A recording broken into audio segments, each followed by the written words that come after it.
little troublemaker. Oh, I hope she's okay.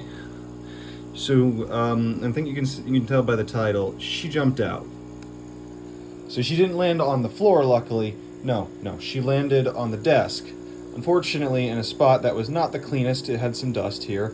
And she's a good jumper, let me just say that. I don't even have it filled all the way for that very reason. You can't do that, girl. I swear. Every time I open this tank, she's always jumped. But I moved this thing up. I guess I have to lower the water level a bit. I opened this to do a water change, and she looked at me, jumped on the rock, and instead of just sliding into the water like she normally does, she decided to jump again and jumped out. But you can see she is moving around. She's moving. Okay, both of her fins are moving. They're very hard to see because they're transparent. But I'm looking for the fins on the side. I had to use my hands. I didn't have a net on hand. I didn't expect her to do it. It came out of nowhere, so I managed to get her in there quickly, and just wanted to make this video to kind of just say, yeah, be very careful with your bettas. I already knew she was a jumper, but girl's a nutcase. Oh man, I worry about these guys a little too much, I think. But that happens, and it's like, dude, not now. Don't do that to me, girl. I'm trying to find a good place to put this, but there's not gonna really be a good place. I think that's about as good as it's gonna get. So.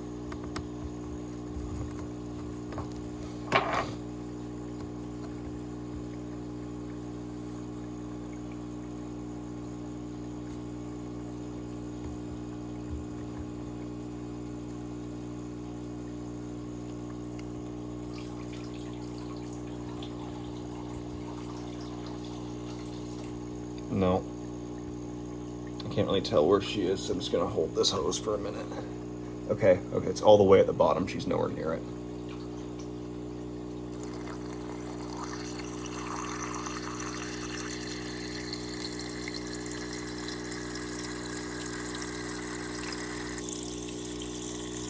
I had my baby betta during one water change go right up to the hose because he's a very curious little guy.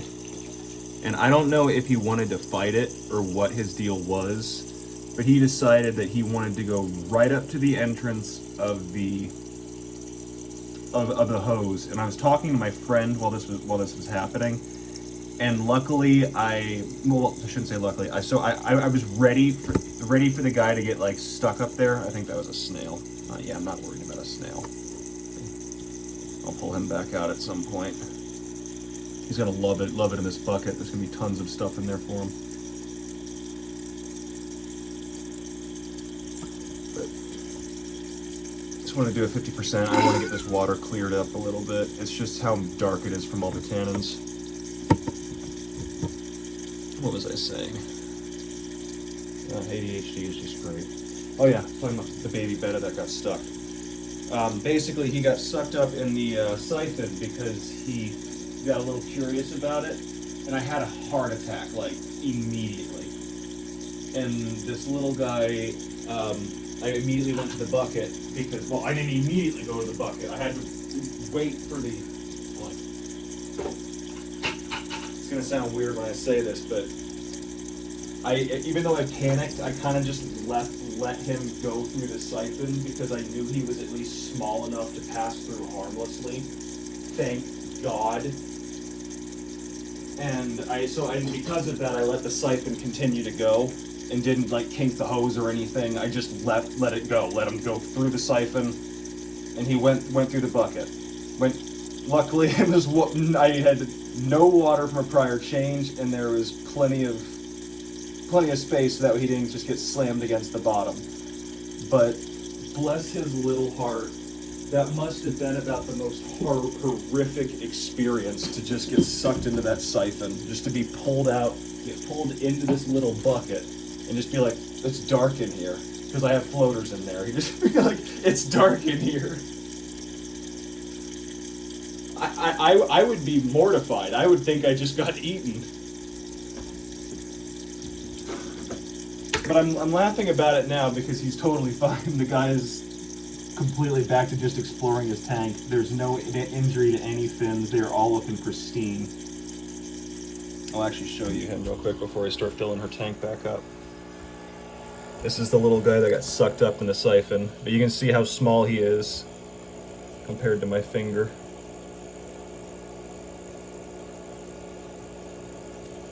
He's a very little guy. That's why he was able to actually pass through the siphon unharmed.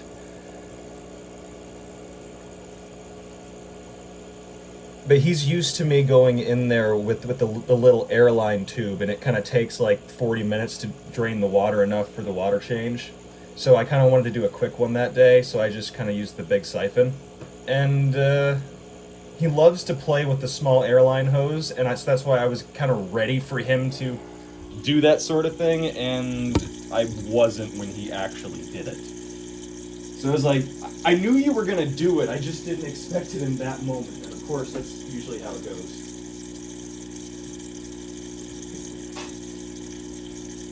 I very much learned to be on edge with these guys now, especially after the last few days.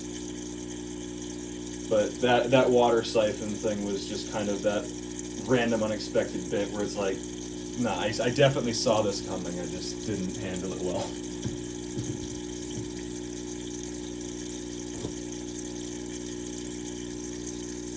Just planning to do a quick one today.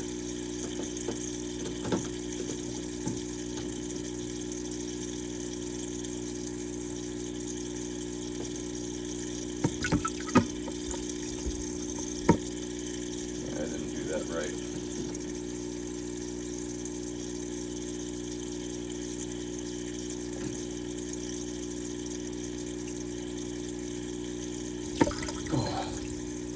It almost went everywhere.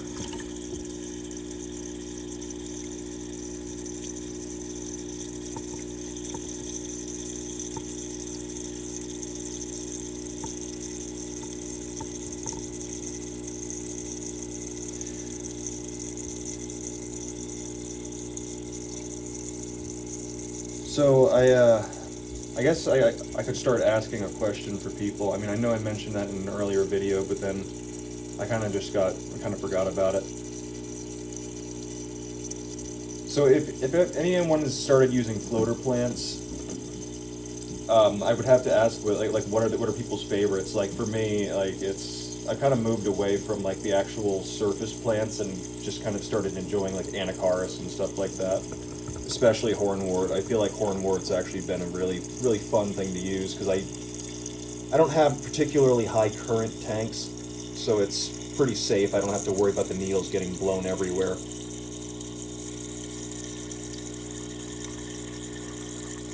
Java fern's actually a pretty interesting floater. I've seen a couple instances of people just floating Java plants just at the top of their tank. And it wasn't a grow out, they just used it as their floater because they were like, I mean, why not? I like Java fern, and I'm like, you know, fair enough.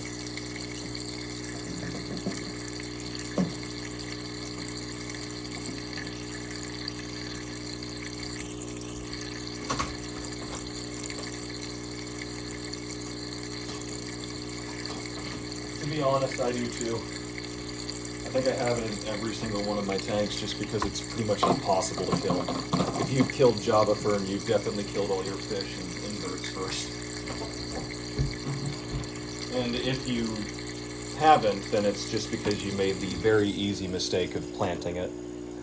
It doesn't like to be planted, but you can tie it down and stuff like that, but just don't plant Java fern or Anubias. Fun thing about Anubias as well, that I've very recently learned how to propagate it. So that's not actually one I bought, that's actually something from here, and I'm probably gonna just make a little cut off of this big spot right here and leave this large leaf Actually, probably leave. I gotta think about which one I want to leave, because this one's got a lot of algae on it, and so does that one. I might have to let this grow out a little bit more, even though these are growing there. So, who knows? I definitely can take these on the end and possibly put them... I don't want to put them in another tank, because then they're going to have to get acclimated to it, but I could leave them free floating in here, I would imagine. In doing that, I'll be able to save myself some money. You can see I topped off this. I'll probably put this on as just a temporary top until I actually put a permanent seal. Just want to make it a little bit harder for the snails to get out. But this is Mongo's old tank, and I just kind of wanted to show this off. Like, holy crap.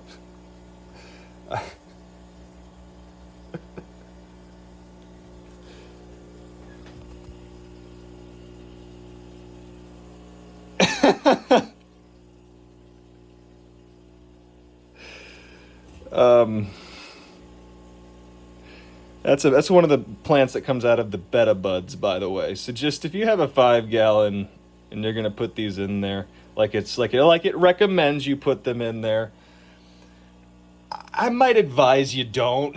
This is a 20-gallon high, and it still has reached the top of it and decided that it wants to do that. I am 100% letting it do what it wants. There's no fish in here aside from bottom feeders and some autocinklus.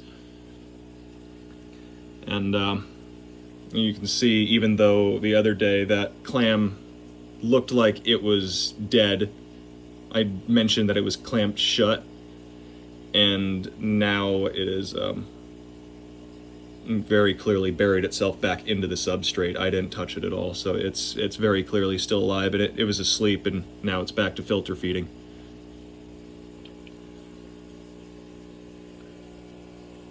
But yeah, I can see my ram's horns in there. Plenty of debris in the water for the little bamboo shrimp that's just going ham, doing their thing. Not gonna lie, the tank makes me depressed, but seeing this plant gives me some hope.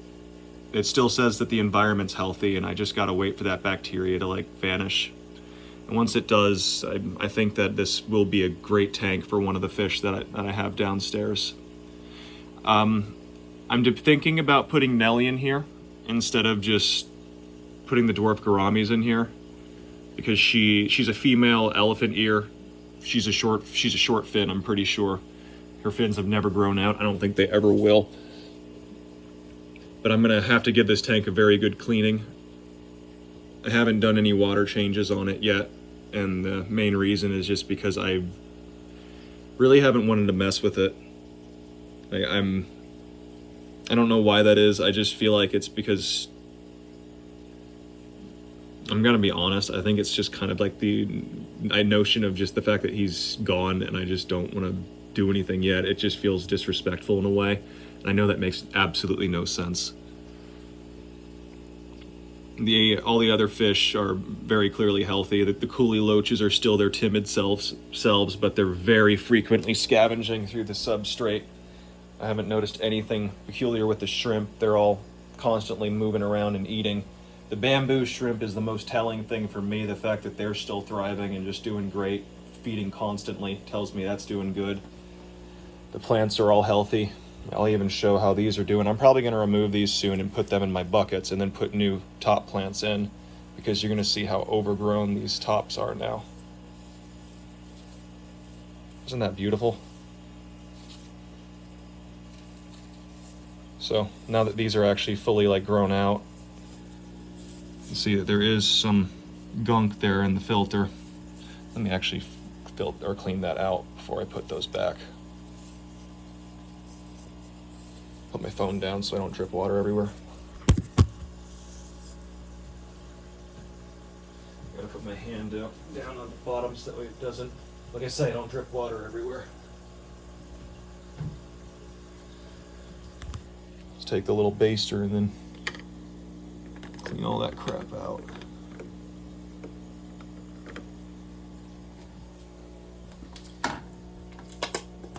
know I have a lot of stuff over here. I got the salt and methylene blue. That's for Davis and for Goober.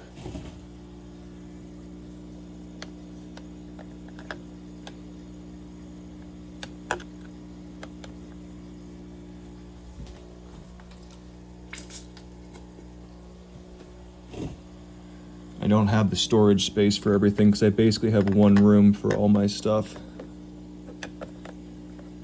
They would give me more room to put things, but we don't have any storage units that I can actually put the stuff into. Like this down there is being taken up by a tank right now, a little 1-gallon tank that I was thinking about setting up downstairs in the basement, but I'm probably not, so I gotta figure out where to put that too now. Oh shoot, oh frick, I hope I didn't just damage that. No, it seems all right. I stepped like right here on the leaf. It looks all right though. That weighed nothing, it's totally fine.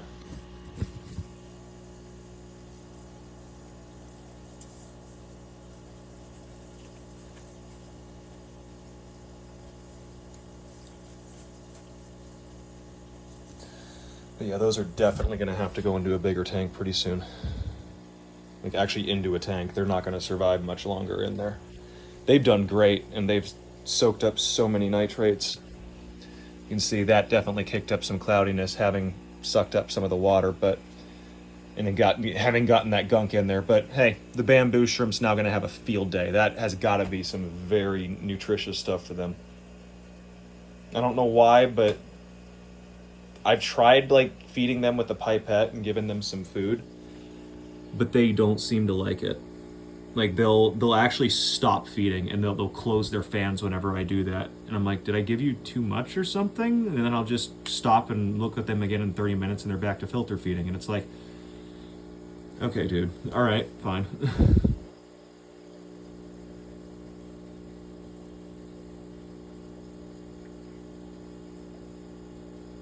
I'm just happy that they seem to be enjoying it in there.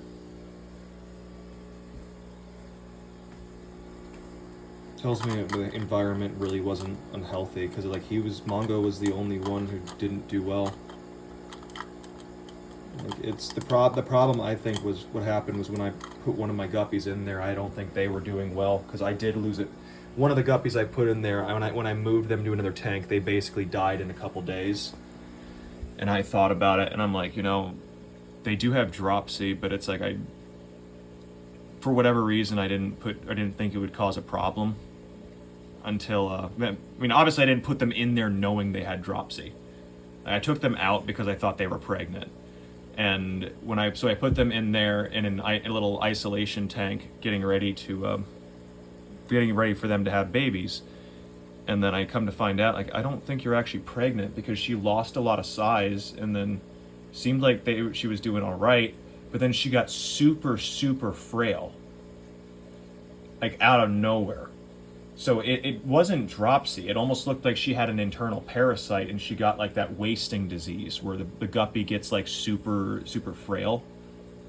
Also, for anyone who might be new, this is Uni, and she got her name Uni because when I got her, she was on her side in the cup and she could only sit on her tail. And you can see she can still really only sit on her tail.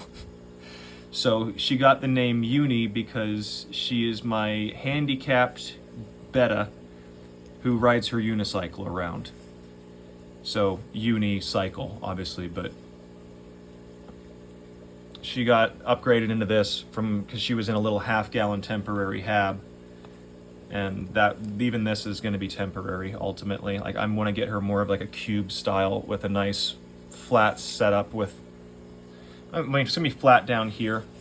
I'd like to get some buse like this is. She's loved this. No, actually, I'm gonna change my mind on that before I've even done it. She loves this moss. Like this moss is like, you can see how she is right now. I don't know if it's because it's so soft or what. I think I'm gonna make like the bottom moss. I'd have to get a different stand. This can't be the stand. Like that's gonna be 60 pounds. I don't trust this on 60 pounds. I do trust it, however, on 30 pounds, which should be around what this is. I think this is about 3 gallons, 3.5 gallons, somewhere around there. have it as full as I can without risking any tipping and then the water coming out. These suck at keeping water in. I don't recommend these for anything like long term, but I kind of have a guilty pleasure because it's 17 bucks for the tank itself and a lid that is technically see-through. So I got my light from another tank that's currently also being used to like $30 on Amazon for this one, the one with 3 arms. I got a little DeWalt DeWalt vice grip with you can see a clamp, the clamp, and then zip ties holding it on there. Very jerry-rigged setup, but all in all, the clamp we already had because my grandfather has his workshop. He hasn't used in a long time, so that was free. This is just zip ties, so those are just around the house. So I'd consider that basically free. Maybe just say 30 cents, I guess. This is about, like I say, a $30 light. So for already 45 bucks. Sponge filter, I got this from, I believe it was Michael's Fish Room, which it was a seeded sponge filter that's been seeded for about, I think it was 6 weeks. It was either 6 weeks or 6 months, but I think it was 6 weeks. And that to me is just excellent. It came with a bunch of gunk that I got to throw in the tank too, and that's what this is from. There's still some of it left. So for me personally, when he was like mentioning like don't throw the gunk out, I'm like, nah, buddy, I already know it's going in the tank. So I let it cycle for about a day and then put her in because it had all settled in the bottom, became nice and crystal clear, and there's not been a nitrite in the water since. Honestly, the nitrates are low too because there's just shrimp in here aside from her. I think there's a couple snails. Yep, couple small snails. You can see she cannot swim right, but she is, for all intents and purposes, compared to how she is healthy. She was literally dying, and she eats like a champ. In fact, she's constantly looking for food. You can see she's hunting for stuff right now.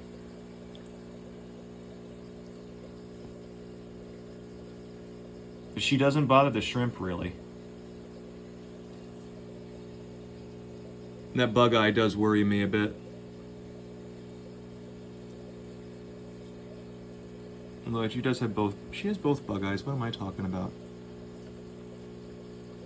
Could have called you bugs too. She's like, no, I don't like that. She's getting a lot better though. Even though she can't do anything but swim vertically. Like I've read that this is like a terminal illness for bettas, but I'm planning to do like a lot of water changes and stuff. I don't think she's gonna live long. Like I do think this is gonna be a thing where like at one point her quality of life is gonna be so bad that I'm gonna have to make a call to euthanize her, but I don't see it happening anytime soon. Like she seems so healthy and like active and just always doing something. The only time she's ever over here is whenever I'm over here. If I'm gaming or doing anything like in the house and she knows I'm here, she's on this side. She's super personable. She's just always looking for food, always hoping you're gonna feed her. She loves this moss. I need to get her more. I actually pulled this out of the guppy bucket, so I need to actually get her some moss. But yeah, she's just been a great fish, and even though like she's looked super unhealthy, like she's always been unhealthy to that extent. Like she's not a super, I would never have another fish with her because I'd be scared the fish would attack her. Like that's just how she is. She is aggressive, but she would never win a fight. Like let's be honest, this fish can barely swim. That's why I got her in there with shrimp, and she doesn't even have a kill count on any shrimp. Poor girl can't get any. Because the shrimp can go under here, get in this little jungle gym, and they do a couple jumps, and they're already on this other side of the tank, and they crawl in here before she can even get to them. I figured like she was the perfect, like shrimp would be the perfect tank mates for her, and I've been proven absolutely correct on that. She loves her Anubias and everything. Even though that current from the sponge filter is quite a bit, I can't reduce it anymore. That is the minimum that it is. That's why I want to get her a bigger tank, so that way the current is reduced as well. Look how adorable she is.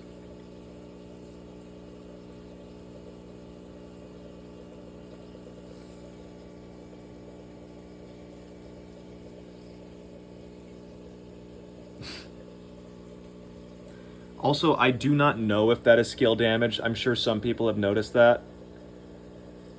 If anyone can tell me if that is scale damage, please let me know, because that is something I need to make sure I'm constantly treating. And again, she has always had that. That is not something that has been like stumbled upon.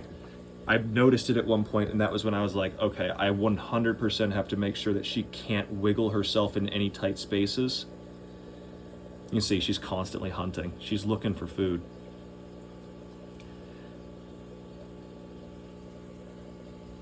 But yeah, I had to make sure she can't wiggle herself in any tight spaces, because I'm almost sure that's scale damage. It looks like it. I know it can be a little hard to tell on camera, but you can totally see the discoloration on camera. It's just she also has it on her face, so I just don't know if that's her coloration, and it just is that muted color, but it just looks so much like scale damage to me.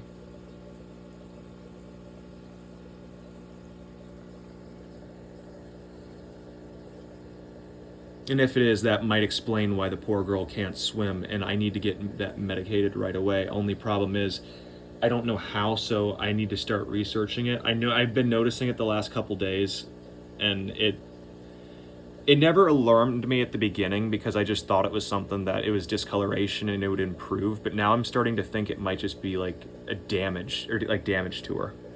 The only other option is that it's just her color. But yeah, aside, she doesn't seem to be in pain. She seems to be quite happy, like I say. No signs of stress. She just can't swim. She's very clearly got problems, but she seems very active, like I say. I don't think a stressed fish would be this active, and like, let me just do the ultimate test that will tell you if a fish is stressed or not. The fuck are you doing, bro? The hell's going on? I'm actually giving this a pretty solid tap too. She does not care. You can even see the water. Man, I think, you know what? Never mind. That's probably a sponge filter, but maybe you can tell a little bit there, because that's still moving over there as well. Maybe not. Maybe you just think, okay, he's just full of crap. But no, I was giving that a pretty solid tap. She doesn't mind. No, the shrimp aren't stressed either, so maybe I wasn't giving it as hard as a tap as I thought, but I know my guppies would have been having a heart attack, and I know I have at least one betta where I will, if I even like put my finger in front of the glass, I'll show you actually. Who was it? It wasn't you, Peep, was it? Peep, you don't do that. It was Queen. Queen, you're the one who runs. There you are. Look at her exploring.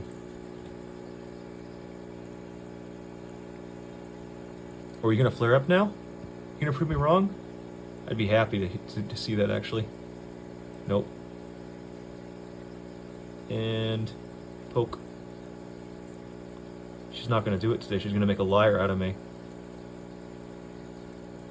Okay then. Fine. Well, I know the baby betta the baby betta is not the bravest little guy. I mean, he doesn't have to be though. I can't give that a good algae scrape because I've disturbed the plants. I should have given that more spacing, but eh. Poke. Oh.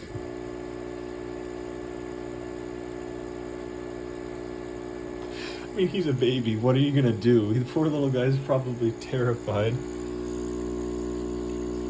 I know Peep's water's really cloudy. I even threw some clarifier in there, and we're going to be doing another big water change tomorrow. I've given her 2 50% water changes back to back, day to day, and it was like,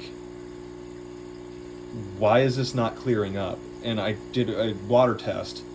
No ammonia, 0 parts per million, 0 parts per million nitrite. These are liquid tests, mind you.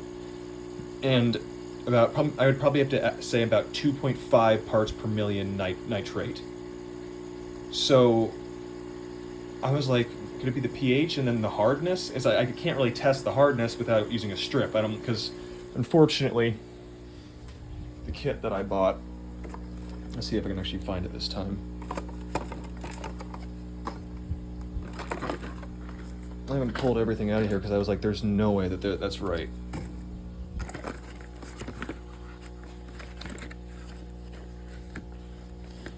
There's no instruction booklet in here. There's no test strip in here. Or their thing that tells you, like, how to read it. So looking on here, like, well, it could be on the bottle, right? It'll tell you, like, how many drops to use. Nope, just danger warnings. Same thing with this. So, well, is it on the box? Nope. It's just telling you what it is.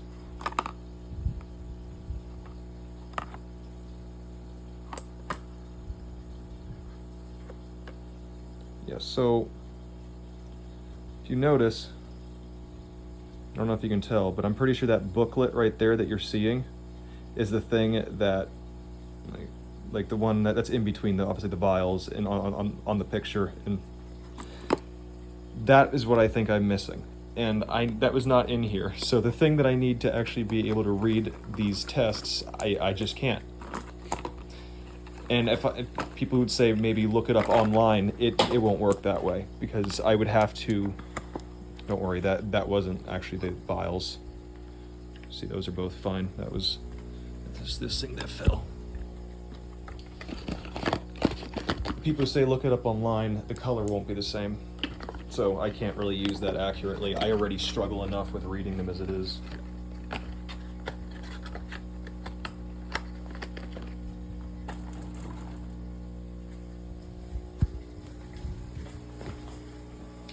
But yeah, there's, as far as I can tell, actually I did do a test strip in her water, or not test strip, but a pH test on this, and her pH was above, it was above 7.0. It was like 7.5 and a little bit below that. Like my test only, the liquid test I used only measured at 0.5 because it was a wide range test. I like it better because it's easier to read.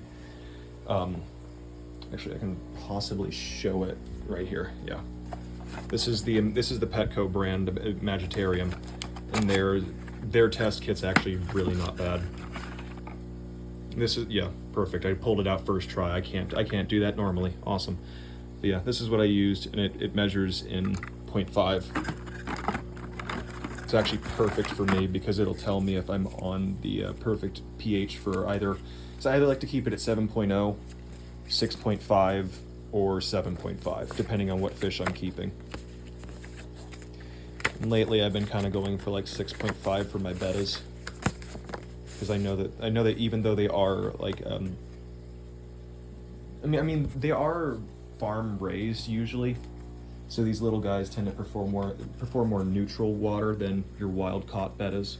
But anyway, you can see these measure in 0.5 increments. It does say that it'll go do salt and fresh. It'd be interesting to actually test that out, because I do have a saltwater tank upstairs.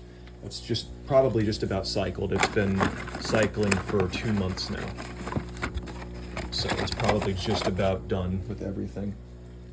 I've had the light off for a while now. I have to be quiet because my grandma's asleep.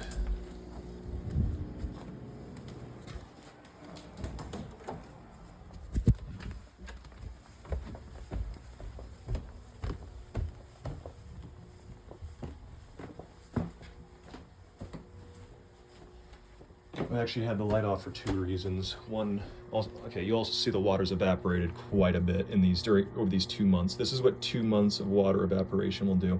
And I'm doing this for multiple reasons. This is a bit of an experiment because the only live thing in here, bristleworms. It's also why I keep the light off, because they do not like the light. See if I can get them. Maybe the macro camera will show better. They're still small for now.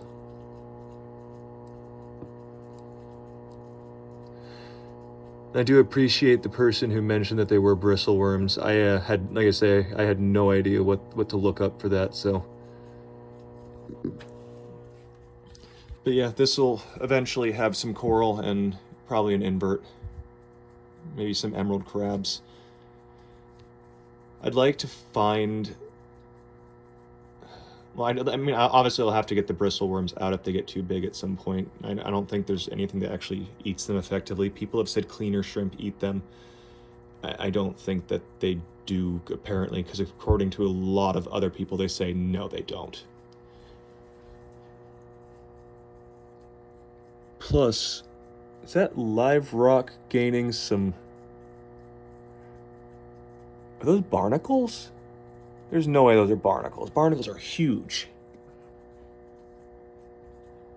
Yeah, no, those can't be. Like, I'm trying to see if I can show you.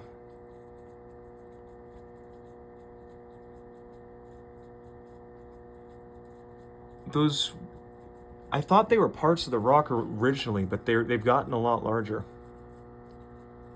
See, I know nothing about saltwater. I've just been leaving this tank go, and it's been really cool seeing things just change in here. This is totally at the experiment phase, and also the bristle worms obviously came from this live rock that got put in, but I kind of like them. I've heard that they are detritivores. They're not really that harmful, especially not at this size. They're even beneficial for your tank. And they seem very, very, very hardy. So I can tell getting rid of them would be a nightmare if you didn't want them. Like, they've been in here, I can only imagine, probably the entire time this tank was cycling. Like, because as soon as I put the live rock in, they were in there, and I used the live rock to cycle this tank. You can even see them around here.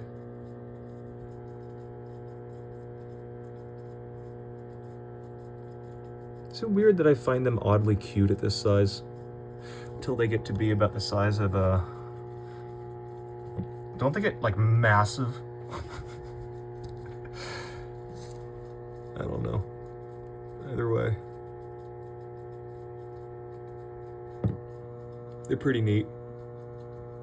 And the fact that they are not, like, harmful or anything is even better. But yeah, I've been hoping that this live rock, having this blowing right on that live rock will help move the bacteria around. People can tell me if that is true or not. But I was mentioning how hardy they are, and the reason is because the fact they've been in here the whole time this has been cycling, it means they've gone from a shift of the pH being like 8.3 all the way down to like 7.5. Which is nuts to me. The fact that this thing has had that much of a swing, and I even called like a pet store that actually knew a lot about saltwater. And oh shoot, well, that's gotta get attached back up. But I called a pet store that knew a lot about saltwater, and I said, so what chemicals would be good to buy to help me like regulate those levels and stuff in case of like any swings in the future? And they're like, well, we can mention that when you get to that point. They said, like, how long has this been going on for? And I'm like, well, I mean, or sorry, like how long, like you mentioned it's a new tank, like how long has it been set up for? And I was like, maybe like a month now. And they're like, oh, okay, so yeah, you went through the first cycle, but there's like, salt water goes through at least 2 cycles. The first one's like your ammonia and your nitrites, which that's the one that you've gotten through. But now you're going on to your pH swing, which that's going to buffer itself back out. So just leave it alone. Don't do anything with it. And I'm like, oh, it's good to know. I guess I won't buy any chemicals yet. So it's very helpful actually being told that. Also, if anyone knows how to run the damn Fluval mini protein skimmer, please help me. Like this is like the nano one. This thing has not worked because I can't get it dialed in. It's either foaming too much, airing too much, or not enough on either of those. Like, I can't get it dialed in just right. I've tried even like micro adjustments, and it is just not working for me. I even have my car keys up here.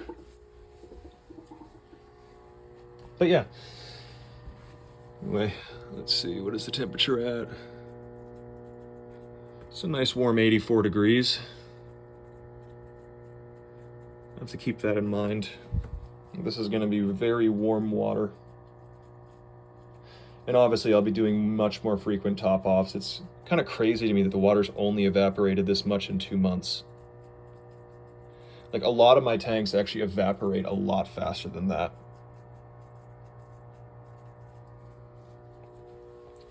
But yeah, I should probably end this video. It's been going on for 40 minutes, and I'm pretty sure no one's going to be sticking around this long.